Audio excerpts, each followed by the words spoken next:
This Hangout on Air is now live. Hello, everybody, and welcome to Talking About Survivor. I'm Christiana Ellis. And I'm Mike. And you have a new backdrop this week. Yes, this is my extended stay. Ah, yes, extended stay. I have spent extended stays in those places myself on occasion. They're not too bad. For, they serve a valuable purpose. Yep. You can't really see. I've got a refrigerator and a little kitchen area thing, so. Yeah, that's good. PlayStation. That helps. It does.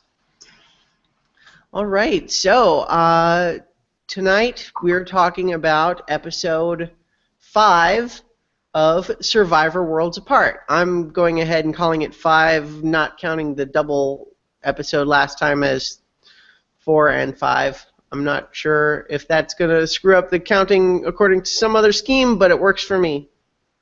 Well, it took me a minute because I had to watch it on, because I wasn't home when it aired live, and I don't have a DVR here. So I had to wait till the next day to watch it on CBS.com, and it is listed as episode 5. Okay, good. But then when you go into Dalton Ross's Q&As with Jeff Probst, he's got this little scheme going this year where he asked him like one question after episode 1, 2 after 2, 3 after 3. Ah, okay. And so he had 6 questions for Jeff Probst because it was he was calling it the 6th episode. Yeah, I think it's one of those where it could go either way, obviously, right? Because it's certainly the 6th hour, which would typically be the 6th episode. Yeah. But in any case, as far as podcast episodes, it is our 5th podcast episode for the season. Correct. Yeah. And it is what CBS refers to as the 5th episode. Yeah. So officially. It's the one where Joaquin got voted out. Spoilers, everybody, except I can't imagine anyone listening to this who didn't actually watch the episode who would then care about spoilers. Yes. Well, you left out the qualifier. Deservedly got voted out. Yeah, yeah. We'll talk about that. It wasn't all his fault. All right, Well, I think it's certainly, he played his own role, but I think he was really he was the casualty of them just not being quite ready to vote out Rodney yet. Because, we have some Mike and Dan trying to sort of have their cake and eat it too a little bit. Well, and to be fair, I think if you didn't know the merge was coming next week, I don't know that it changes it too much, but what they essentially did was they already knew Rodney was going to be on the outs if they did this. Actually, even if the merge comes next week, it's not a big deal. So there's that little threesome that's gotten together, but Joaquin is definitely closer to Tyler than Tyler is to Rodney. Yeah. So he's actually the closest to the two of them. So yeah, they're still going to probably be together, but you've taken the guy who's the sort of the mix, the guy who links them all together. So it's not necessarily a bad choice. Yeah, well, I think in a lot of respects, even though they made some moves that we would certainly traditionally think of as bad ideas, I think these were some examples, like throwing the challenge, for example. Like we've discussed a number of times, like I never want them to throw a challenge. I never think it's a good idea. However, there are certainly times where it makes more sense than other times where there does seem to be actual strategy behind it and not just people getting ahead of themselves and wanting to make big moves and that sort of thing. Like when we had Max all excited that they lost the challenge last time because they got to go to Tribal Council that way, whereas in this case it was almost more a matter of being able to protect Kelly on the other side with a semi-bonus of getting rid of, Joaquin over on their side. Right.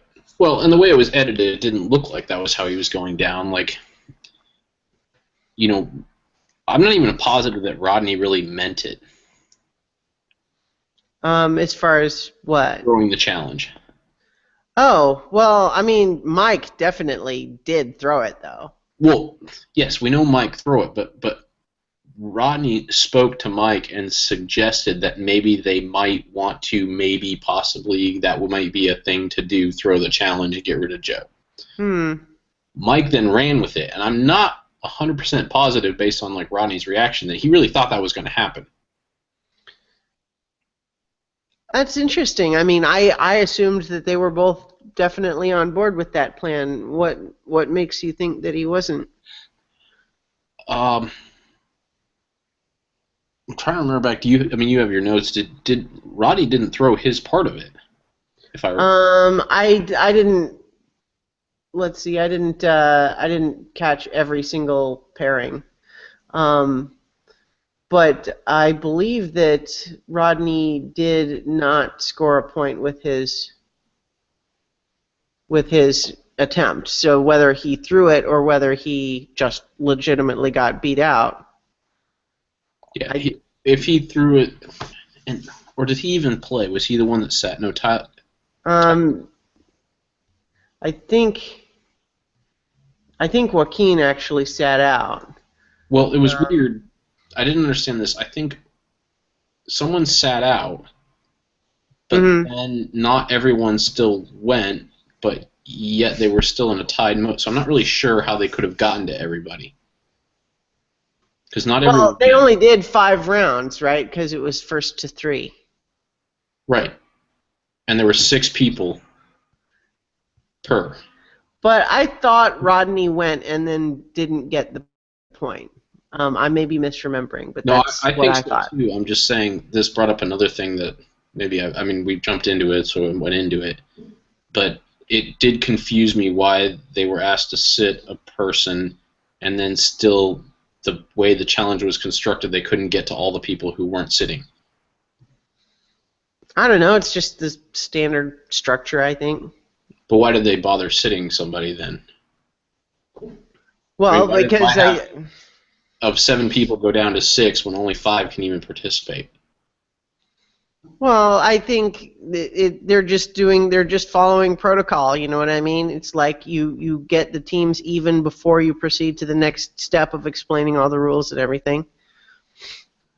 So I agree. In this case, it seems like it wouldn't matter, but I think it's kind of just the formality of it is that they always have whoever needs to sit out in order to even the tribes before they proceed to start the tribe, even if it would be a challenge that not everybody necessarily has to do anything. Right. Because, for example, the people who are not there were still kind of yelling stuff from the side. But so can the person who's sitting out. They don't leave. Well, but I think they're probably asked not to participate. I'm speculating here. I just don't think it's a big deal. It made perfect sense to me why they would that's how they always do it. I don't think they would make a special case of this one. No, I don't. I guess my concern isn't that they made a special case of it. Sometimes you feel like a challenge came at a different time than it was expected. Okay. Like, this just felt like a challenge that should have come when there were either 10 or 11 people. Could be. I mean, you might be right. Because it would have made sense if there were 11, one person sits, 5 versus 5. 10, 5 versus 5. It's a 5 versus 5 challenge. It always had to be. It couldn't have been. There's no way for a 6th person to have competed when it's best of 5. So that's all. I guess I should have led with that. That it was just. It felt like it came at a different. That they had expectations, like because we talk about how sometimes we had double episode last week, is that they build in this buffer for people to go, and they haven't had people go, so it feels like they got to the 11-man challenge when they were really at 13. Yeah, I mean, you might be right. Like I'm not questioning that. I just it didn't even really occur to me to think about it. Okay. But you're certainly right in your observation that the numbers are such that not everybody was going to ever get to go. which is unusual. So that's absolutely true. I agree. Right. Anyway, but I guess I sort of derailed. There was no real evidence that Rodney didn't expect to throw the challenge, other than I just felt like his demeanor communicated that he didn't necessarily anticipate it was a for sure thing. Mm. Like, he even seemed kind of bewildered at Mike continuing to, like, not do well, and he knew but he had a confessional after the challenge where he talked about enjoying that Mike got to be the one that looked dumb in throwing the challenge. Yes, he understood what was happening. I'm not saying he didn't know that Mike was throwing the challenge. I don't know that he expected going into it based on his demeanor at the time. I'm just saying it was his idea, and they never had him say anything any different. I don't know what reason we would have to believe that he changed his mind about it. I don't think he changed his mind. I don't think that he didn't even present it as, like, he didn't present it that hard. Like, he presented it as, I'm just sort of floating this idea to you, maybe, you know? And then Mike went with it, and he had a look like, wow, I didn't know that was actually going to happen. That was what I read off of it. You're right, there is no evidence to prove me otherwise. I don't mean to be challenging you necessarily. I just didn't see it, so I wasn't sure if you saw something that I didn't. But it sure seemed to me, at least, my read of it was that he was absolutely on board. It was both of their plan, and then they pulled it off. And it just happened to be Mike that was the one that was there at that last round, and it was, critical. Right. And Kelly was doing terribly at it, which made him have to work extra hard at not winning. Right. It certainly drove the point home that this was not one of those cases where did they throw it or did they just lose. It was very clear that he threw it. And told her so, in fact.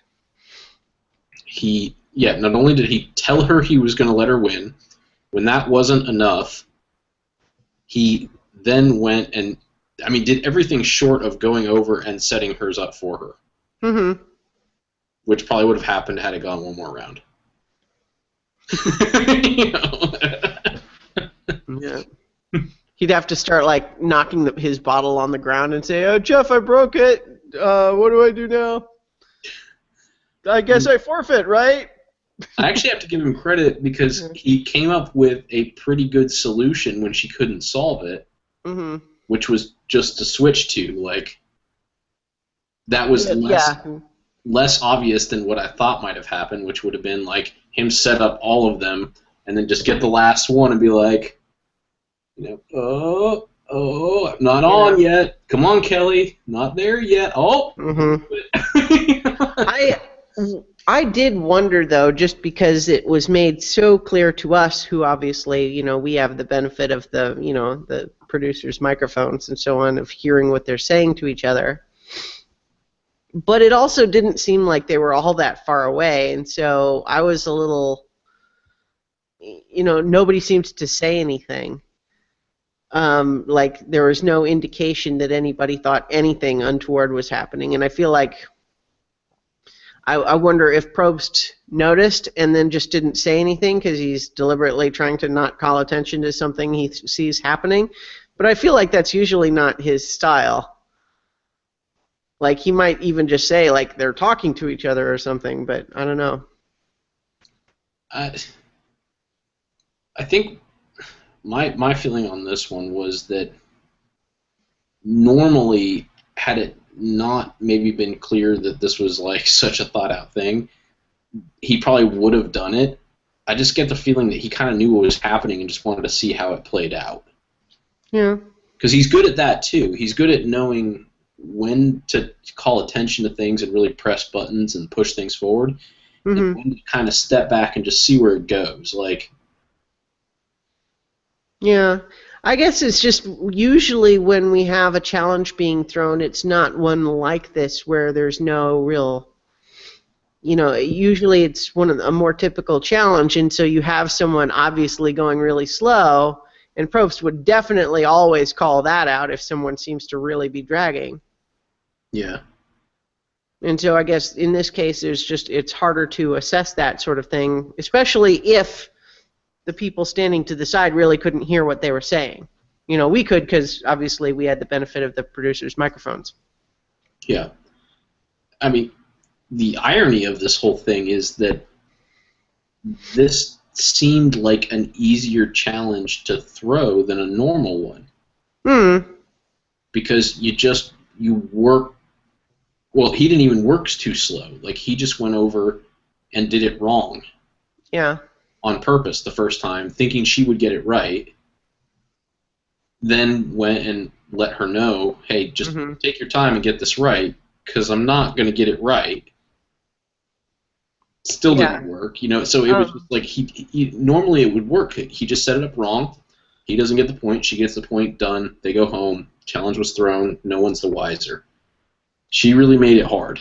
Yeah. Well, it does occur to me that there was one bit where his acting faltered a little bit, and Probst did point that out in the sense of the banner came down and he kind of stood there still pointing at it like he's sort of overplaying the I'm still thinking about it thing, and Probst is actually going like, the curtain's already down, I don't know what you're looking at. Yeah, that's right, he did do that. But anyway. I guess I kind of forgave him a little in that because you know, that is actually a real thing. You know, you do have a split second there where those images are still in your mind, even if the banner's down. Oh yeah, no, believe me, I'm actually not down on Mike at all in this episode. Even though, like I said, typically I feel like it's not a good idea to throw a challenge. It's just too risky. I do think that this is one of the less risky and higher potential reward occasions of throwing a challenge, because there's an actual motivation of we're concerned that our one blue-collar person is over on the other tribe and therefore vulnerable, so we want to make sure she doesn't get voted out. And since we have the numbers here, we can control who gets voted out over here. And it's not about, we just want to be aggressive and make big moves and feel fancy. It's a specific matter of, like, we have control over here, we can handle it. We don't know what's happening over there, so let's just keep the ball in our court. Well, that's how Mike took it. Rodney just wanted to make big moves. Well, no, I agree. No, but I really liked how Mike handled himself in this episode. He managed to take the most difficult challenge throw and made it work, and made it so it appeared no one was the wiser. He had to work at it, too. Kelly made him work for it. Right, that's what I'm saying. Like, he had to really work for it and still not tip his hand. Yeah. I liked that he was very singularly focused going into that, which was protect Kelly. But then when he returned, and they were going to tribal council, he didn't necessarily just go with what Rodney had said. Well, he didn't necessarily. Well, yeah, definitely departed from what Rodney's intentions were. But I liked that. I liked that he thought about it and he said, you know what? It doesn't have to go the way Rodney said. Yeah. You know, all this was about was protecting Kelly. We can actually do whatever we want if we get the right setup. I think Mike is unfortunate. Sorry, Lynn is barking. I think Mike is kind of unfortunate in the sense that I think he's a better player than we gave him credit for early on, especially just because I think he had some initial settling in personality conflicts, right? But that seems to have passed. Yeah. But he seems like he is a better player than the people he has surrounded himself with, and he's kind of stuck now in an alliance with people who are not nearly as aware of the game or how to play it as he is. But he's kind of stuck with them now. Right. Because namely Rodney and Dan, and having to rely on Sierra even though she's not that into it, and then separated from Kelly. So it's not ideal, but he seems to be doing a pretty good job in a pretty tough spot, I think, right now. Yeah, he definitely misplayed the beginning, and I think I've just found it amusing because it was one of my speculations early on, before the season even really got going, about this whole driving home the stereotypes and whether people would play up to the stereotypes because they were driving it home. Mm-hmm. Well, he's one that really latched into that, and to the point where he was annoying his team because he was doing what he believed a blue-collar person should do, and they weren't meeting his expectations because they were supposed to be blue-collar also. Mm-hmm. Had you removed that moniker from them and put him in the exact same situation with the exact same people or with other people in this game, he would have started out, I believe, a lot different. I think the label made a huge difference in the way that he behaved and the standards that he held his or not his alliance, but his tribe to. Yeah. Which put him a little behind at the beginning, Mm-hmm. But now that that's been shaken, you can see him start to play his own game, and he's playing the hand. I wouldn't say that he's been dealt the hand that he dealt himself, if that makes sense. Yeah, I mean, I think he's doing the best he can to stick with his original tribe alliance, which makes the most sense for him right now. It's just unfortunate that those people are not the best players. It absolutely makes the most sense for him because it doesn't make sense for him to go. I mean, look at the way that they spoke about him as a person. Rodney and Joaquin, particularly Rodney. Like, they saw him merely as an instrument to do what they wanted. He was never going to be a part of that team where if he has, I think he's ended up building himself, if it works correctly, a sort of, he sort of stumbled into what Boston Rob always talked about, your alliance within your alliance. He's got this group of blue collars, but then he has his real core alliance with Kelly. So he's managed to do the right thing that you should do. He just hasn't used the right people to do it.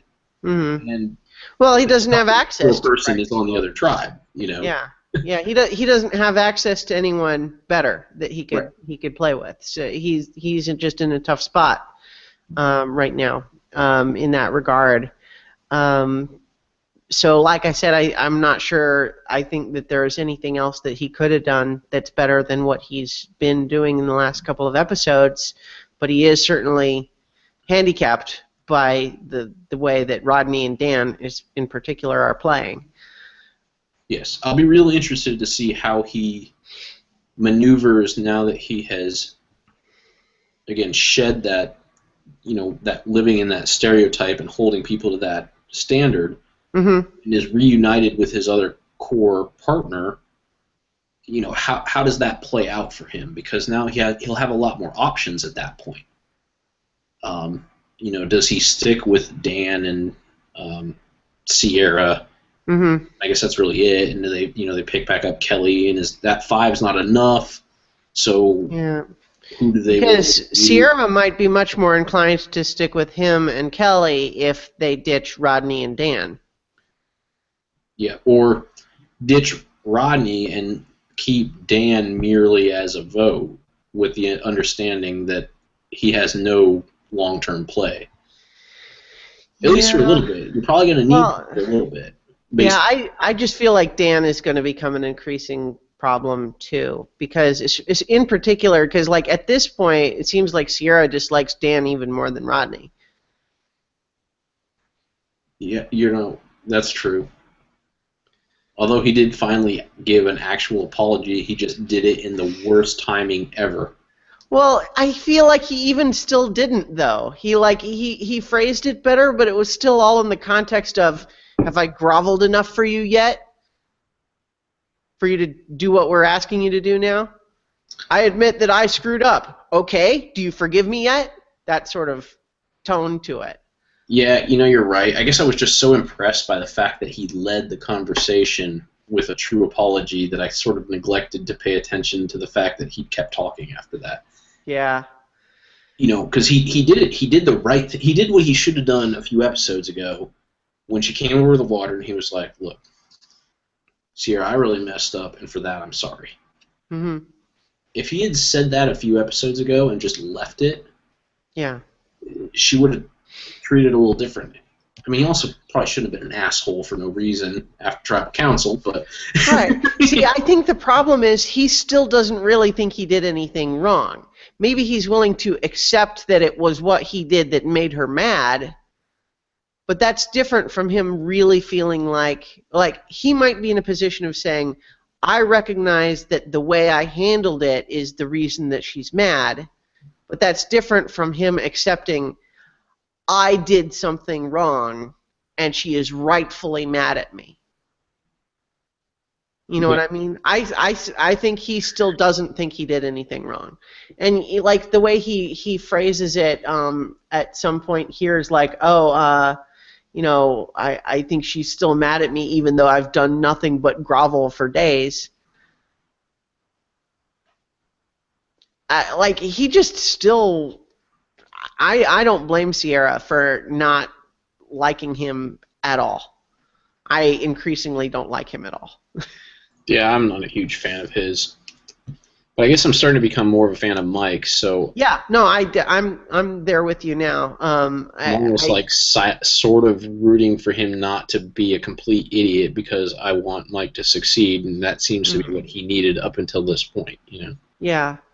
Like I said, it's more a matter of, like, I'm starting to respect Mike as a player, and it's just unfortunate for him that he's in the position of having to try to get Rodney and Dan and Sierra to play nice with each other. Well, I think, with the exception of having to get Sierra to play nice, I think what you're feeling is probably a lot of what Sierra's feeling right now. Mm-hmm. Like, she talks to Mike, and she says, you know, this is, of all of the choices here, this does seem like to be the guy that I would most want to play with. However, this is the guy that he's associated with, who I can't stand, and who mistreated me after, and you know, and Mike bears a little bit of blame for voting out her friend, but she would have been willing. He was actually, well, he wasn't even apologetic for doing, because he didn't say anything mean that night. He was very upfront about why they chose to vote out her friend, that it didn't have any bearing on her. You know, and he's done all the right things to win her back, and I think he's the reason why she chose to vote with them, because she just said, of all the choices, you know, like she said, I play with my head and I play with my heart, and that's going to be a problem for me in this game. I feel like she still played with her head and her heart, but her heart said, you know, I'd rather be with Mike, and her head said, this is actually the better group long term. Yeah. Well, because the thing is, if we think about the alternative with Tyler and Joaquin, like, even though there was that whole emotional element earlier on of her feeling like, I want to get as far away from these other blue collars as I can, like, Joaquin is not exactly some pinnacle of trustworthiness either.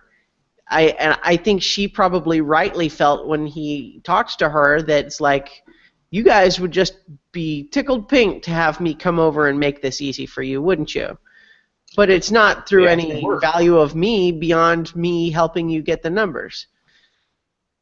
Yeah, they certainly were tickled pink about it. They were to the point that they said it would be easy for them. Yeah. Well, so we've been jumping all over already, which is fine. But let's maybe go back to the beginning of the episode. We haven't really had any talk about the other tribe yet so far. So we have the red-buffed tribe coming back from tribal council. Shireen was shocked, totally blindsided by what happened, Max getting voted out. She tries to check in with Carolyn, but Carolyn basically completely just shuts her down, accuses her of fake loyalty, which I kind of like Carolyn generally, but I felt like that was not good play on her part. Not only do I think it was kind of overly harsh on a personal level, but also it's not good strategy to be that mean to someone when she's still going to be around for who knows how long. Well, I mean, that's the Mike and Dan debate. You know, Mike identified that, you know, once you took out somebody's ally, there's no reason to pile on. They're so vulnerable at that point. And Shireen was in the same. And so we see Hallie, yeah. Hallie is playing the Mike role in understanding that, this girl was really hurt by her ally going out and is potentially an asset later in the game. Mm-hmm. And potentially not. But what does it matter about being nice for a few days, even if you do end up just deciding to vote her out because it's the right thing to do?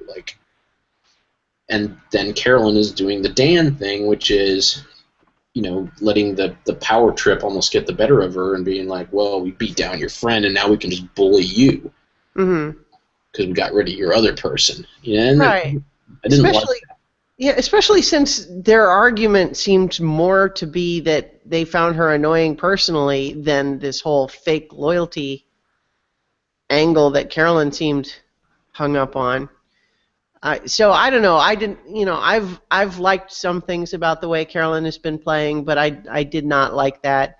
Even if we can sympathize with people finding Shireen's behavior annoying, which she took to heart when Hallie kind of pointed it out in a very gentle, but honest way. I thought that was what kind of like what you just said is like that was the way to do it. Yeah. I mean, the parallels are very similar. Yeah. Carolyn didn't want to say you were annoying, so beat her up over something else. Just like Dan beat up Sierra over her performance and challenges, which literally had nothing to do with why they voted out. Whatever her name was, her friend. Lindsay. Yeah. They didn't vote out Lindsay because Sierra was bad in challenges. So that was an asinine point to make and just mean. Yeah. Just like they didn't get rid of Max because they think Shireen is falsely loyal to them. They got rid of him because they were playing too hard and they were they were annoying. And Hallie said exactly that in a nice way. Said, y'all were playing really hard, made other people uncomfortable, and you have some things that do annoy people a little bit. Yeah. And for Carolyn to accuse Shireen of fake loyalty when Carolyn is the one who flipped is pretty disingenuous. Also true.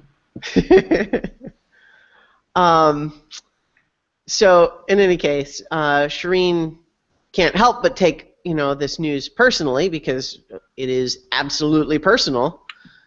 But at the same time, she's willing to kind of take what Hallie said in the spirit in which it was given, which is to say, I don't want to be annoying, and so I need to maybe try to be more self-aware about how I'm being seen when I do stuff, and to try to adapt like an adult. Well, I watched the on entertainmentweekly.com. I watched the extended, which was the deleted scene, but it's actually an extended version of this scene. And Hallie's, I don't want to say performance because she wasn't acting, but her behavior was. I respected it even more having watched the entirety of the conversation, and can now totally understand why Shireen took that so well, because Hallie straight up, there's a point where she says in that interview, or not in the interview, in the conversation with Shireen, hey, I really like you. I enjoy playing with you. Now, I'm not going to do something that's a detriment to my game to keep you, but I'm going to give you some advice that might help you stay around because I like you being around. And I thought that was great. Why wouldn't you take that advice? Yeah. And that's basically what she said. She said, you come on really strong. You say a lot. You behave a certain way. You talk a lot about the game. I understand Max liked talking about the game, and so you enjoyed talking about it with him, and you did that. But that's what people. It was just coming on too strong for people. Tone it down. Chill out. I want you to be around because I do like you. And I said Hallie did an amazing job. Right. It made her one of my new favorites because she hadn't really done much. She hadn't had a song, but she was just sort of whatever. Yeah. I started to really like her after that conversation because she said everything right, and she didn't make any promises. She straight up told her, like, hey, if it's going to hurt my game to try to keep you around, I'm not going to do it. You know? So here's how to make it so that I don't have to be in that position. You know? Yeah. Yeah, you and I are really on the same page there. I think it's interesting to hear a little bit more about that particular conversation, just because it is kind of just drives home the point even more that uh, we can talk on two levels here, right? There's the personal level, and then there's also the strategy level. And I think Carolyn versus the way Carolyn handled it versus the way that Hallie handled it is, Hallie did it well on both levels. Carolyn did it poorly on both levels. Mm-hmm. And so I thought that was just was really good, and I hope that Shireen is able to try to recover that relationship a little bit. It seemed like it was going well at the reward, but of course it's easy to get along with people when you're happy and eating. Right, but what she didn't do is let that comfort level put her back into where she's doing like these silly things that are just a little, they're just a little weird to people. Mm-hmm. She was just nice and calm, and in a situation where she normally probably would have felt jubilant for having been on this reward and said some nonsense that would have made people go, yeah, she's Mm-hmm. weird. So yep. I think she handled that well. I thought her introspection on her, life was interesting. That's not usually a way that you hear things put. Like, when I was growing up as one of the rich kids in Orange County, I wasn't as pretty as the other rich kids, and they put me down. And at first, when you hear it, it kind of sounds weird, but then you remember that it doesn't. She didn't choose to be that. Yeah. Well, everyone's doing the same thing, It's a reminder that so often the things that we focus on as like, well, oh, that person's rich, therefore they must be happy about that. But it's there's a poster or something I've seen, or just a quote maybe, where it's saying, just remember, everyone you meet is fighting a battle that you know nothing about. And I think that's just interesting. It just goes to show you that it's like, certainly some people have advantages that allow them to not have to worry about some things, like if someone just doesn't ever have to worry about where they're going to find their next meal, or they can afford nice clothes and that sort of thing, then obviously that's an advantage, but it doesn't guarantee that they're going to be happy. They might have all sorts of things that are problems for them. It's kind of part of the human condition to everyone has well, anyway, I'm kind of rambling now, but no, but I agree. I mean, I think that quote was very apropos for this situation, and that's what I found was interesting about it was, but it also gave us a little bit of insight as to, without drawing some, broad conclusion, that it's probably part of the reason why she acts up a little weird. Mm-hmm. Because it's the same thing we were talking about with Mike and the blue collar thing. Like, when the label goes on you, sometimes you live up to the label. And if she was really the one that didn't look quite like all the other kids in her school, so almost with the fact that she wasn't in a rich, beautiful, mm-hmm. white girl school, and she was the one that looked a little different. She got to be the funny best friend. Yeah, she's like the weird one, so she played up the weird one.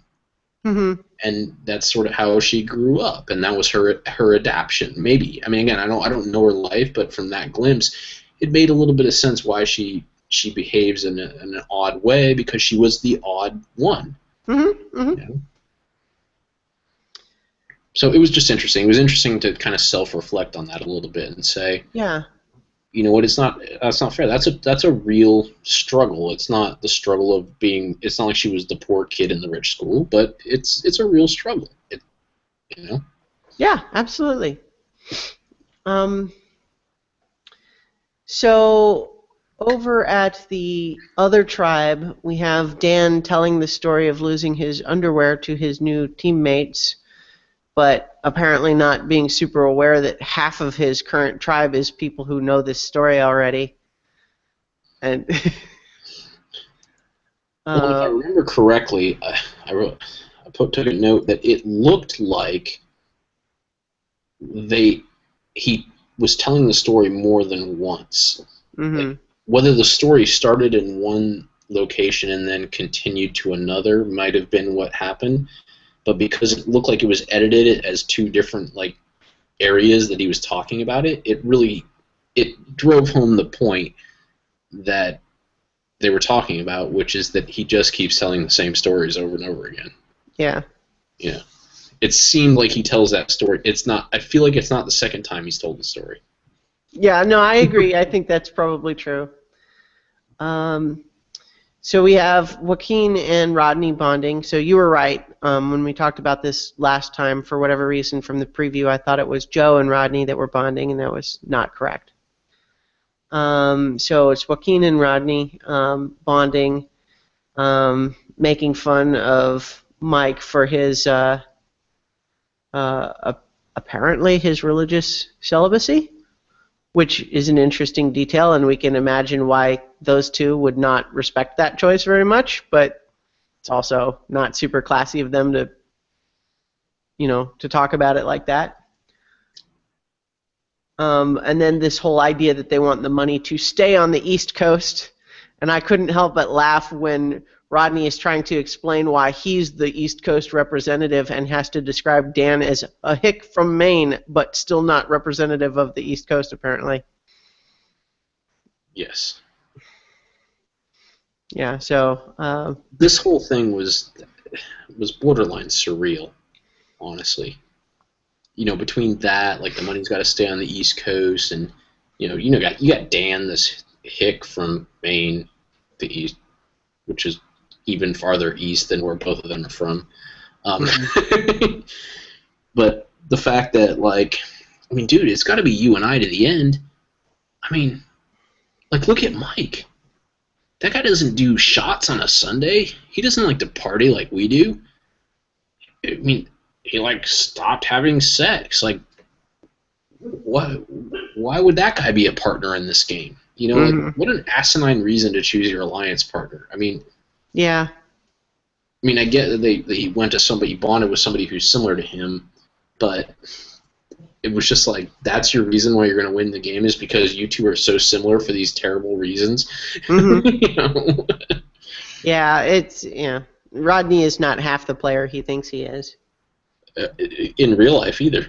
But yeah, so we're all about getting women, partying, like we're cool, we're tight, Not we both have the same strategy of how to win this game, but although I guess they did, it just wasn't a good one. Yeah. So that brings us up to the reward challenge, which was a fairly simple, but the fun catapult up on the pyramid, hitting the targets with the flags going up. It was pretty cool. Yeah. That reminds that now. Now I remember why I brought up the whole thing about the memory challenge feeling like it had been moved early. It wasn't because I thought that. It may have been because they hadn't gotten rid of as many people through their other buffering reasons. Mm-hmm. It felt like this is where the thought started. It almost felt like they maybe picked some challenges from later on that would equalize the differential in the tribes. Because both of these challenges weren't easily dominated by the more physically strong tribe. Well, true, except we know they're from the preview. They're planning to merge next time, so this is their last time to have the team-based challenges at all. Not true. They can break up the team. Oh, you're right, for reward. You're right. For reward. Yeah. And they could be merging earlier than normal. it does, it doesn't necessarily feel like it is, but it It's just goes, early-ish. I mean, it's within the normal range, but it's on the earlier side, I think. right. It's on the earlier side, and like I was saying, that one challenge only felt like it was 2 more eliminations down, so it totally makes sense. Maybe that was a reward. Maybe it was something that was like, maybe that was supposed to be the one before the merge, and the merge was going to be 2 episodes later, and they moved it up because they just didn't want. There's too much interesting stuff going on. Like, if you're a producer, like, let's just play that for a minute.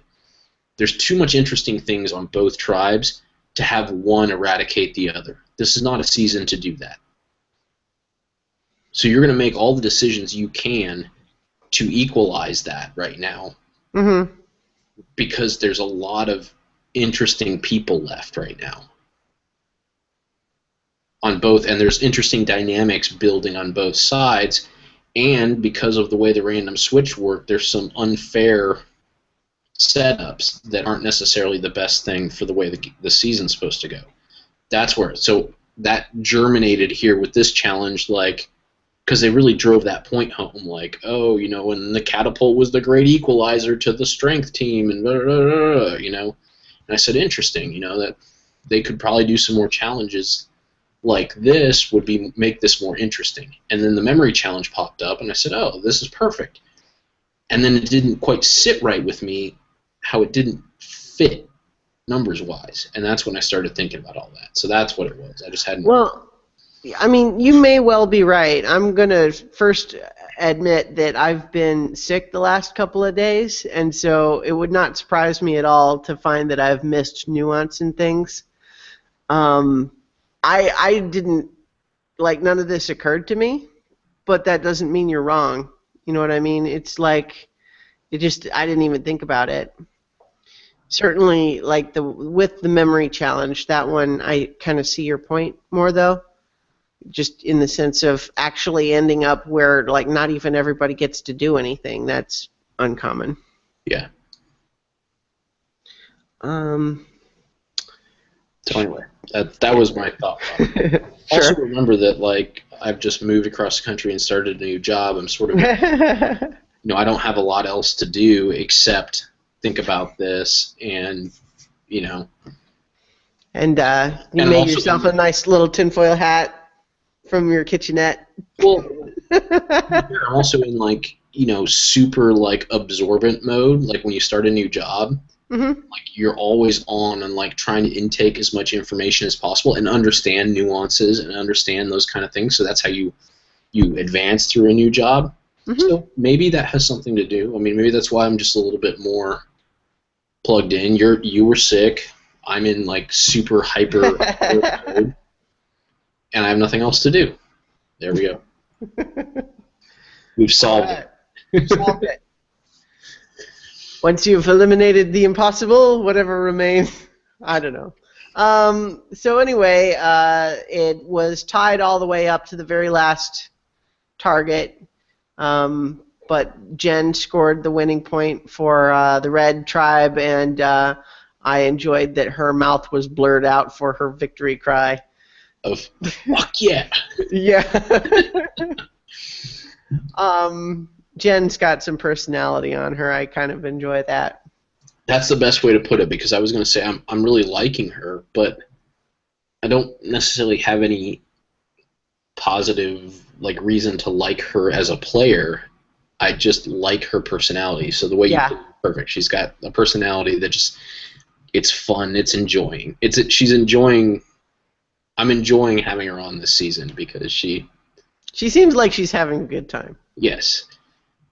And she says some funny things, like, and she says funny things in a different way. Like, she doesn't say these absurd, like, they sound kind of stupid sometimes, but they don't come across with, like, this idiocy to them. Like, they're just sort of like she does actually embody that whole, like, no collar thing they were trying to get. Like, she's kind of going with it. She's like, yeah, I mean, I guess this is, she doesn't take herself too seriously, like a coach or somebody like that who gives us those kind of humorous lines. Yeah. Right. Case in point, on the reward, her talking about the turtle's chance at life. Yes, and that's comparing exactly it, what yeah, yeah. Seeing the turtles and again I just it is an amusing comparison to like hearing this thing of like, oh, maybe only 1 in 120 of these eggs will have a chance at life, and she's like, well, and if you compare it to Survivor, there's only 12 people left, and so I like those odds compared to a turtle. Right. And that's why I said the thing about Coach. Like, imagine, take that exact same speech and have Coach give it. Or take that exact same speech and have Philip give it. Now, it works both ways. Like, or both those other ways. Like, it works, but it comes across so much different. Coach would have, like, there'd be, like, this Zen, like, this reminds me of the teaching I learned in the rainforest, that the chance at survival of a turtle is, something or other, I can kind of almost make it spiritual, too. Yeah. Yeah. But that was kind of my point, so I like it. Yeah. So, meanwhile, over at the non-award winning camp, or reward, Joaquin and Sierra are talking about her not getting along with the other blue collars. And I think I wonder if part of the issue with her is that if she's going with that side, Joaquin and Tyler, he's also wanting to include Rodney. And so I wonder if that was part of her decision too, just in the sense of like, it's not even really a choice of getting to split completely away from her former blue collar tribe to join the other side, because Rodney would end up tagging along. And he's like, he's almost, him and Dan are the two that she's in particular wanting to get away from. And so if that's not even an option to get away from both of them. Yeah. Rodney comes over and he indicates that he would be willing to forgive Sierra for being mad at him if she is open to doing that. As long as she holds herself to that high standard that he requires. He's very confident about that whole scenario. He feels like they've got it under control. Of course, he's also in the boat of feeling like he's put himself in a swing vote situation where it's not even really like, he doesn't even think of it as a swing vote. He thinks of it just like, well, everybody wants me to be on their side, so I get to just kind of schoolyard pick who I want. That's a great way to put it. So Rodney tells Mike, this is the point where he's saying that, okay, I've got Joaquin, and I think at this point he's not thinking of it like me and Joaquin and Tyler and Sierra against Dan and Mike.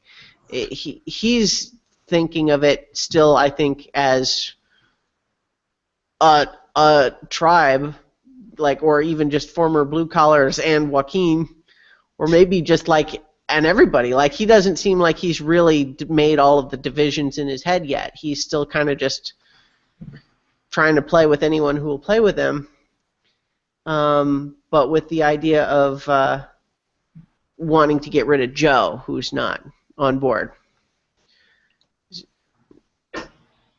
So Mike, at this point, is not super comfortable initially with the throwing of the challenge, and he sort of voices the Survivor fans' opposition, which is, usually this is a bad idea. But I think we've got a special circumstance here. And my first thought when he was saying that was actually that everybody who ever does this says that they've got a special circumstance. But then the more I thought about it, the more I realized that the idea of not only wanting to get rid of Joe on their side, but also protecting Kelly on the other side, that does make it a little bit more sensible. I'm still not convinced it was the right play, because it is a risk that you don't need to take. But, it's when you feel like you've got it relatively under control and you're going to take a gamble in order to gain the potential reward of keeping Kelly safe. So I thought it was, somewhat reasonable. We kind of talked about that already, though. Yep. So this, yeah, we talked about the challenge then already. I had just a note here, and I kind of said this already, but I'll just repeat it, that I was a little surprised that it seemed so obvious to us that I was a little surprised that no one else seemed to have any awareness or realization of what had happened. Maybe that's because Mike was kind of successfully able to play dumb about it.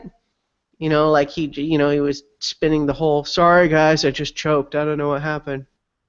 That whole thing. And maybe people were just so inclined to think that like nobody would take that on themselves. And maybe just anyone who didn't get discussed with that, just never occurred to them that why would anyone throw the challenge? Unless you actually overheard them, it doesn't seem like that would be the first conclusion you'd make. Well, and the funny thing is, like, at the same time that he was hurt by Kelly doing so poorly, he was probably helped. Because it's not like you could draw it out and say, like, wow, you were so much worse than everybody else. Mm-hmm. Because he was, at least the way it kind of came out, he was equally as bad as the other person he was competing against. Mm-hmm. So it didn't make it so dramatic that he was, doing so poorly. Yeah. But he actually is not even that thrilled even after the fact. He talks about feeling like a part of him died inside having to throw the challenge. Especially because he's starting to feel like, did I really do this because I'm trying to get closer to Rodney? I'm not sure that's the right idea. I'm not sure I trust Rodney. And, we know that that's exactly how he should be feeling about Rodney. Yes. So, and he's also increasingly worried, Rodney and Joaquin seem to be a proto-power couple. And meanwhile, though, when Rodney comes over to Mike and says, okay, so Joe is next, that's the plan, that does seem to be sincere. That does seem to be what Rodney is really trying to make happen. But, this is where I think Mike has made the decision that Rodney is no longer a core member of his alliance, because he does share with Joe what Rodney said. So It's not even just a matter of saying, well, he's my teammate and I may not agree, but we're still in an alliance. That's when he talks about telling Joe what Rodney's plan was, that's going ahead and just starting the betrayal right there. They realize, though, that with Joe and Mike and Dan, they still need a fourth, and so they need Sierra. And so now Mike is in the position of having to say, I have to try to convince Sierra to come back with me and Dan. And so this, we talked a little bit about this already too, where Mike seems sincere. He seems like, and Sierra even admits that like she would be willing to go with him, but just she's not sure about Dan, and she's also not 100% sure even about Mike, because she knows that they need her. So there could be that aspect of, well, are they just being nice to me just for that? But so she's kind of playing both sides and recognizing that they're both lobbying her, and that brings us to Tribal Council. So there's discussion immediately. Probst, hones right in on the idea that there's 4 members of the former blue-collar tribe, so are they a solid block? Because that would be the obvious numbers, or is there cracks? And Joe talks about how it's like, well, we would have exploited cracks, except it turns out we didn't really even need to do anything because there was already bad blood there. And Dan, in his creative use of language, admits that there might have been opportunities to exploit. No, I guess it was Tyler that said we didn't have to do anything. It was obvious. Joe and Tyler both kind of said similar things there, but that was actually Tyler's line. Sierra talks to, is pretty upfront with where the bad blood came from as far as she was concerned. And I thought it was an interesting little exchange where she basically complains that they all picked on me. And Mike kind of says, now, hold on, we didn't all pick on you. And she admits, it's like, okay, he did, I'll admit, he did try to tell them to stop. And so, again, it's like, he is clearly in a position of having to be the peacemaker amongst squabbling players, which is an unfortunate situation to find yourself in. But he's doing better than I would have expected. Yep. And then, of course, Rodney, in I think his typical overconfident manner, is practically implying that he's the one that's going to flip, and he's just saying it like without any awareness of. Right. Could you imagine if Mike hadn't already have explained that to everybody and then he knew what was going on? Like, it was bizarre. Yeah. I think Rodney just thought that he had everything so locked down and so under control that he's able to just talk like that and people will assume he's just talking in the abstract. You know what I mean? Like, just how sometimes people will just sort of say the producer's lines for them, you know what I mean?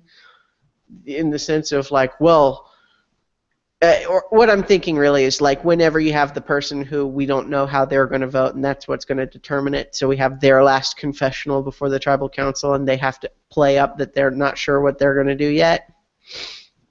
That sort of thing. It seemed like he was trying to give that kind of speech, but without realizing that everybody else has got his number already.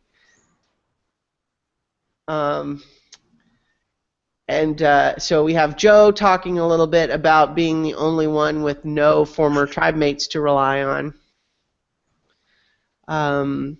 Sierra talking about not really being able to trust anybody, but admitting that the appeal of the numbers that the blue collars have is appealing, which is interesting just in the context that they didn't actually use that, right? That's not ultimately only 3 of the 4, were in that winning alliance here. But here's a little bit of body language that I wanted to discuss a little bit. This bit when she's talking about how, could still be important, and Probst, I think, says something about like not wanting her to get away or something like that. I don't remember exactly how he phrased it, but Mike kind of reaches forward and kind of hugs her around the shoulders, as though to say, no, we still like you, don't leave us, that sort of thing. But I couldn't quite make up my mind whether it was sort of a sweet thing that was maybe appreciated or whether it was really kind of an unwelcome, possessive, manipulative kind of thing. I mean, my first gut told me sweet. I thought it was sweet at first, but then what I realized also, though, is that in the context of what's happening, he's doing something that seems designed to make her still stay with them as opposed to necessarily a genuine, like, we still like you.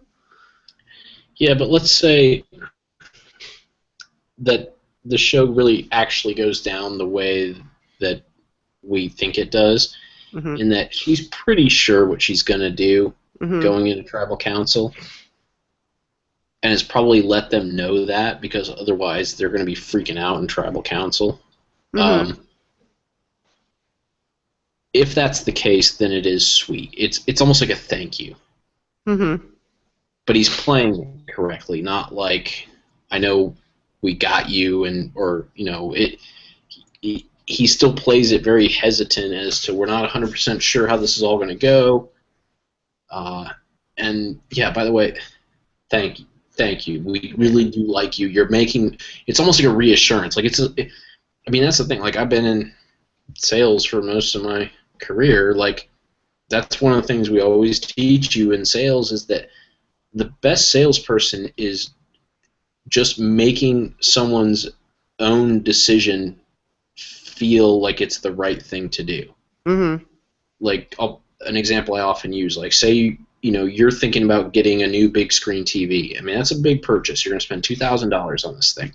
So you go into whatever store, and the good salesperson comes up and says, great, you're looking for TV. What are the things you like to do? And you tell them all that, and they say, okay, here are the best TVs to do that. Which one, and here's, this one's good at this one's good at this, and you select, and you say, I think I'll take this one. And they say, that's a great choice. You're going to buy it right there, simply because that person understood you and said, that's a great choice. You're okay with spending the $2,000 because someone reinforced your purchasing decision. Mm. That's kind of what happened here, I think, is that she told Mike that she's going to go with them.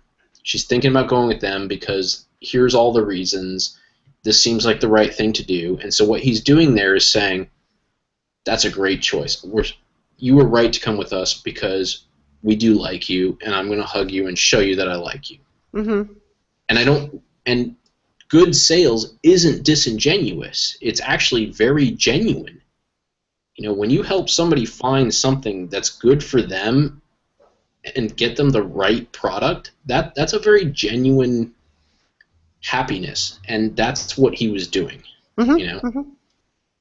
Yeah, I think that was my first read on it, and it was really only kind of in thinking back on it that I realized that it could kind of be read another way, which is this idea of, like, if there was a sense of, she is leaning away from us now, let's try to here, I'm going to hug her and kind of guilt trip her into staying with us. Like, you're going to vote with us because you don't want to hurt my feelings, do you? That sort of thing. Yep, that's bad sales. Yeah. Right, and so I think it is more the former in this case, but it did strike me as the sort of, it's one of those behaviors that is so hyper-dependent on the exact right context, because that exact same gesture could be read either as sweet and sincere or kind of creepy and manipulative, with only sort of a hair's breadth between them. Mm-hmm. Yeah. Which is probably one of the reasons that I think probably in most at least professional circumstances, you would probably suggest that they avoid actually hugging or physical contact, because the subtle nuances of that dynamic can be so tricky. But in any case, we go to the votes. It's 3 for Joe, 4 for Joaquin. Rodney is flummoxed. He is really just stunned. It is some of the fucking gold of this season, is watching him.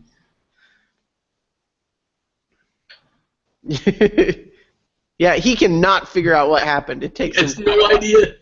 Because, like you said, he never did the divisions in his head. Mm-hmm. He decided what he wanted to do, made sure that, he was... I think he thought that it was going to be unanimous against Joe. I think that's what he thought was going to happen. That's exactly what he thought. Yeah. So, the second vote came up for Joaquin, he had no idea, like, what was going on. Like, all of a sudden, this doesn't make sense. Who would have done that? Who would have just not voted with all of us? Wait, who else didn't vote with all of us? And oh my God, we didn't have enough votes, you know. Yeah. Yeah. So my note for next time is Rodney feels betrayed. Duh. In parentheses. Which again, it's like he absolutely should feel betrayed. He was betrayed. He is betrayed. Therefore, it is an entirely rational and appropriate feeling for him to have. Yes.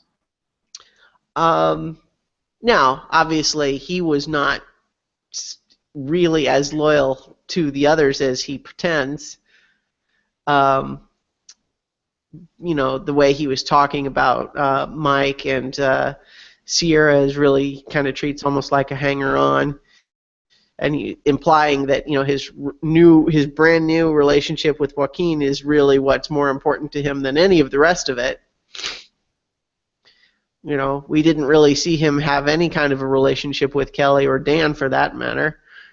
So, so while it's reasonable for him to feel betrayed next time, it's also not like he was super close to everybody and they all just stabbed him in the back, you know, Julius Caesar style. But then apparently also the merge is going to be next week, which I don't know. I feel like every single season I find myself surprised that it's coming as early as it does. So maybe my expectations are wrong. I mean, it doesn't help when they just did a tribe swap. Yeah. To only go 2 episodes with a tribe swap like that. You know, I feel like that could have gone a little bit.